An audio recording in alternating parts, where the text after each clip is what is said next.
اچھا مجھ صاحب آغاز کرتے ہیں. ہمارے لیے جو ظاہر ہے جو اصل جو دن ہے، اگر غزوہ بدر کے حوالے سے ہم بات کریں جسے یوم الفرقان نے قرآن نے جو ہے یاد کیا، یوم الفرقان کے حوالے سے غزوہ بدر کب اور کیوں واقع ہوا، اس پر ہم جاننا چاہیں گے. اس کی ابتدائی کیا، اس کے پس منظر میں کیا چیزیں؟ بسم اللہ الرحمن الرحیم. اللہم صلی علی سیدنا و مولانا محمد وعلی آلہ واصحابہ وبارک وسلم. دیکھیں، غزوہ بدر وہ غزوہ بدر ہے، وہ غزوہ ہے کہ اللہ تبارک و تعالیٰ نے سورہ انفال کی آیت نمبر 41 میں اسے یوم الفرقان فرمایا. بے شک بے شک. وما انزلنا علی عبدنا یوم الفرقان یوم التقى الجمعان، جس دن دو گروہ، دو لشکر جمع ہوئے. اچھا، دوسری بات یہ کہ غزوہ بدر جو ہے وہ کب ہوا اور کیوں واقع ہوا؟ ماہ رمضان میں 2 سنہ ہجری میں یہ واقع ہوا ہے. کیوں واقع ہوا؟ اس کے اسباب پر اگر غور فرمائیں تو سب سے پہلی بات تو یہ ہے کہ مسبب الاسباب کا حکم تھا. بے شک بے شک. اللہ تبارک و تعالیٰ تقدیر میں لکھ چکا تھا، اس کا حکم تھا. اس نے فرمایا نا سورہ انفال کی آیت نمبر 8 میں کہ لیحق الحق ویبطل الباطل ولو کرہ المجرمون. یہ ہم نے اس لیے کیا تاکہ حق ظاہر ہو جائے اور باطل ابطال ہو جائے، ختم ہو جائے. اگرچہ مجرمین اسے مکروہ جانتے ہیں، ناپسندیدہ جانتے ہیں، لیکن یہ ہو کر رہے گا.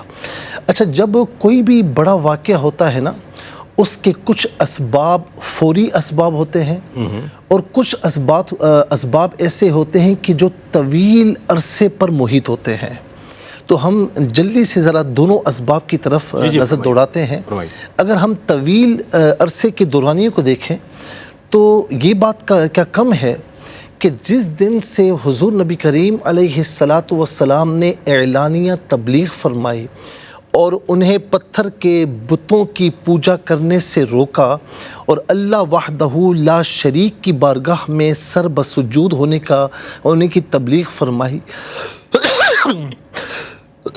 تو دشمنی وہیں سے شروع ہو گئی. بالکل بالکل. جس دن سے کوہ فاران کی چوٹی سے اسلام کا جو سورج ہے وہ طلوع ہوا تو اندھیروں نے اپنی بقا کی خاطر اسی وقت سے صف بندی شروع کر دی تھی اور دشمنی وہیں سے شروع ہوئی تھی.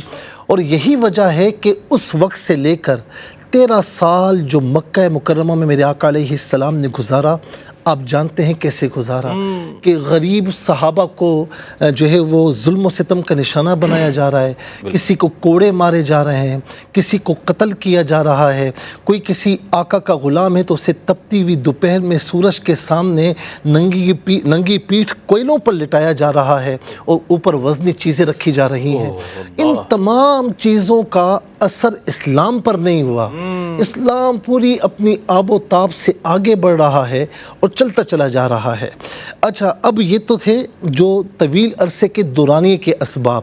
اچھا، اب فوری اسباب پر اگر آپ آ جائیں تو اچھا یہاں پر کیا ہوا کہ مسلمان مدینہ منورہ میں آ کر بھی آپ دیکھیں کہ پہلی ہجرت 5 سنہ نبوی میں ہوئی، پھر حبشہ کی طرف، پھر دوسرے سال حبشہ کی طرف پھر ہجرت ہوئی. یہ لوگ پیچھے گئے لیکن وہاں سے بھی ناکام لوٹ کر آ گئے، نجاشی کی طرف سے بھی ناکام لوٹ کر آ گئے. پھر اس کے بعد 7 سنہ نبوی سے لے کر 10 سنہ نبوی تک شعب ابی طالب میں محصور رہے. میں یہاں پر ایک بات آپ کو عرض کروں کہ حضور نبی کریم علیہ السلام کی حکمت عملی پر قربان جائیں.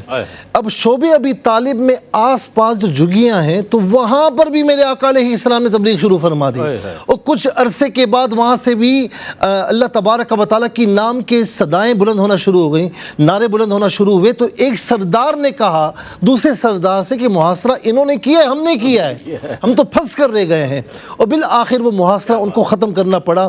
پھر ظلم و ستم سے پریشان ہو کر جب ہجرت مدینہ شریف کا حکم ہوا، اب یہ سمجھے کہ مسلمان کمزور ہو جائیں گے، وہاں مسلمان منظم ہونا شروع ہو گئے کیونکہ آقا علیہ السلام نے مدینہ منور کے اندر جو یہودی قبائل تھے ان کے ساتھ آپ نے معاہدے کر لیے اور باہر آپ نے باقاعدہ جو یعنی آپ کے کچھ لوگ ہوا کرتے آپ ان کو گشت پر روانہ فرماتے کہ دشمن تو کچھ نہیں کر رہا. یعنی ہر اعتبار سے حضور نبی کریم علیہ السلام نے ان کی ہر چال کو ناکام بنا دیا.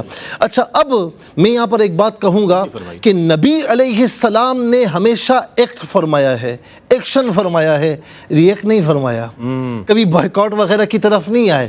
بائیکاٹ انہوں نے کیا ہے, ریئیکشن انہوں نے کیا ہے. اور جب وہ آقا علیہ السلام کے ایک ایکشن کے پیچھے ریئیکشن دکھانے کے لیے جاتے, میرے آقا وہاں بھی نہ رکتے, وہ دوسرا آپ ایکشن شروع فرما دیتے, آگے بڑھ جاتے. یہ پیچھے ہی رہے, بائیکاٹ ہی کرتے رہے, ریئیکشن دیتے رہے, لیکن اسلام کا کچھ نہیں بگڑا. اب آ جائیں فوری اسباب کی جانب. نمبر ایک, ان کی اسلام دشمنی یہاں کلائمیکس تک پہنچ چکے تھے کہ ہم کچھ بھی کر رہے ہیں, ہم نے قتل کرنے کی ٹھانی, ان پر کوئی اثر نہیں ہوا. تو اب مدینہ منورہ میں جا کر یہ منظم ہو رہے ہیں. پھر کیا ہوا, انہوں نے آپس میں یہ عہد کیا کہ اب تجارت میں جو نفع ہوگا ہم جنگی بجٹ کے لیے اسے مختص کر دیں گے, اس میں سے ایک حصہ نکالیں گے. تو مسلمانوں نے کیا شروع کیا کہ جب دشمن سارا اپنا تجارتی منافع میں سے بجٹ مختص کیے بیٹھا ہے, تو اب کیا ہوا کہ ابو سفیان کا وہ مشہور قافلہ, جو اس وقت کافر تھے, ابو سفیان بعد میں مسلمان ہوئے رضی اللہ تعالیٰ عنہ, تو 1000 اونٹوں کے ساتھ. اب ظاہر ہے کہ یہ مال مسلمانوں کے خلاف استعمال میں لانا تھا نا, یہ بجٹ وہاں پر جانا تھا. تو حضور نبی کریم صلی اللہ علیہ وسلم نے 200 اشخاص کو وہاں پر بھیجا. وہ قافلہ تو نکل گیا, لیکن ابو سفیان کا ایلچی دمدم بن عمر غفاری, یہ جب مکہ مکرمہ پہنچا تو اس نے اپنی قمیص پھاڑ دی, اپنی چادر پھاڑ دی, جو اس بات کی نشاندہی تھی کہ کفار پر کڑا وقت آ گیا ہے. کہا کہ جی وہ گھات لگا کر بیٹھے ہوئے ہیں, اپنے اونٹ کا کجاوا الٹ دیا, اور اس کے بعد اس نے وہ شور مچایا, وہ تو پہلے ہی گھات لگائے بیٹھے تھے.